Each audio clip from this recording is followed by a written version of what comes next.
Chain network में फिर से आपका स्वागत है। क्रिप्टो और डिजिटल फाइनेंस में कदम रखने वाले हर किसी के लिए साफ, ईमानदार शिक्षा। कोई हाइप नहीं, कोई भी शब्द बिना समझाए नहीं।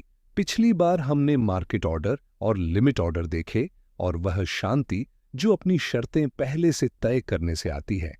आज हम उसी स्थिरता वाली सोच के साथ आगे बढ़ते हैं और वे सिक्के देखते हैं जो ठीक इसी काम के लिए बने हैं, स्टेबल कॉइन्स। हमेशा की तरह यह शिक्षा है, निवेश की सलाह नहीं।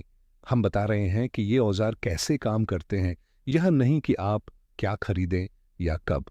अगर आपने बाजार पर थोड़ा भी समय बिताया है तो आपने एक बात जरूर देखी होगी।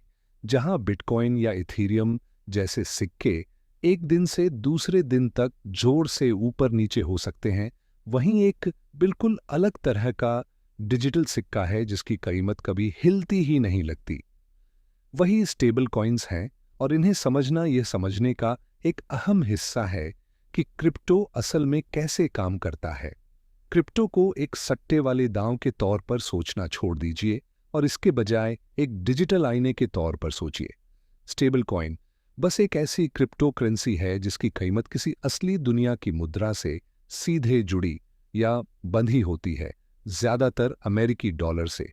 मकसद सीधा है, एक स्टेबल कॉइन हमेशा ठीक $1 के बराबर होनी चाहिए। यह पारंपरिक पैसे की स्थिरता को ब्लॉकचेन की तेज दुनिया में ले आती है। पर जैसे अलग अलग बैंक अपने खजानों को अलग अलग तरीके से संभालते हैं, अलग अलग स्टेबल कॉइन्स उस $1 के वादे को निभाने के लिए बिल्कुल अलग तरीके अपनाती हैं और वे फर्क मायने रखते हैं। सबसे बड़ी और सबसे पुरानी है USDT, जिसका मतलब है टेदर।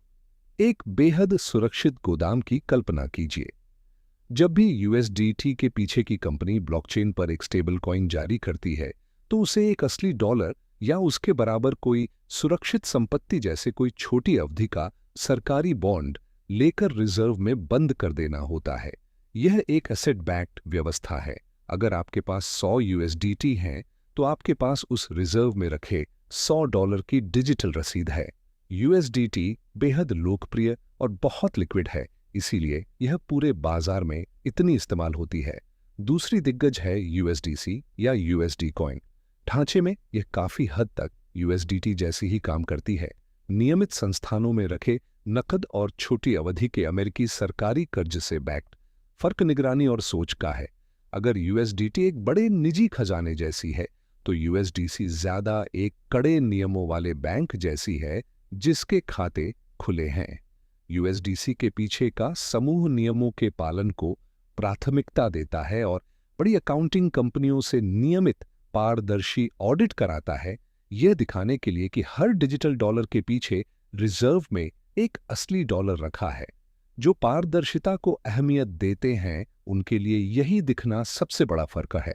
फिर हम आते हैं DAI पर, जो स्थिरता तक पहुंचने का एक बिल्कुल अलग और काफी चतुर रास्ता अपनाती है। USDT और USDC के उलट जो असली नकद रखने वाली किसी केंद्रीय कंपनी पर टिकी हैं, DAI विकेंद्रित डिसेंट्रलाइज्ड है। यह भौतिक डॉलर के बजाय कोड, स्मार्ट कॉन्ट्रैक्ट्स और क्रिप्टो गिरवी पर टिकी है। एक सोने की घड़ी को गिरवी रखने वाले के पास ले जाने की कल्पना कीजिए। वह आपकी घड़ी को तिजोरी में बंद करता है और उसके मूल्य के एक हिस्से के बराबर आपको कर्ज देता है। DAI ब्लॉकचेन पर काफी हद तक वैसे ही काम करती है। उपयोगकर्ता एक जमी हुई क्रिप्टो करेंसी जैसे इथीरियम एक सुरक्षित स्मार्ट कॉन्ट्रैक्ट तिजोरी में जमा करते हैं। चूंकि क्रिप्टो की कीमतें हिलती रहती हैं, व्यवस्था आपसे जरूरत से ज्यादा गिरवी रखवाती है, यानी ओवर कोलेटरलाइज। $100 की DAI बनाने के लिए शायद आपको $150 का इथीरियम बंद रखना पड़े। अगर उस इथीरियम की कीमत गिरती है तो व्यवस्था अपने आप तिजोरी को संभालती है ताकि चलन में मौजूद DAI के पीछे हमेशा जरूरत से ज्यादा मूल्य रहे। यह एक चतुर रचना है क्योंकि यह किसी एक बैंक या कंपनी पर भरोसा करने की जरूरत हटा देती है। इसकी स्थिरता खुले तौर पर गणित और ओपन सोर्स कोड से चलती है। तो इन सब के बारे में कैसे सोचना चाहिए? USDT गहरी वैश्विक लिक्विडिटी देती है।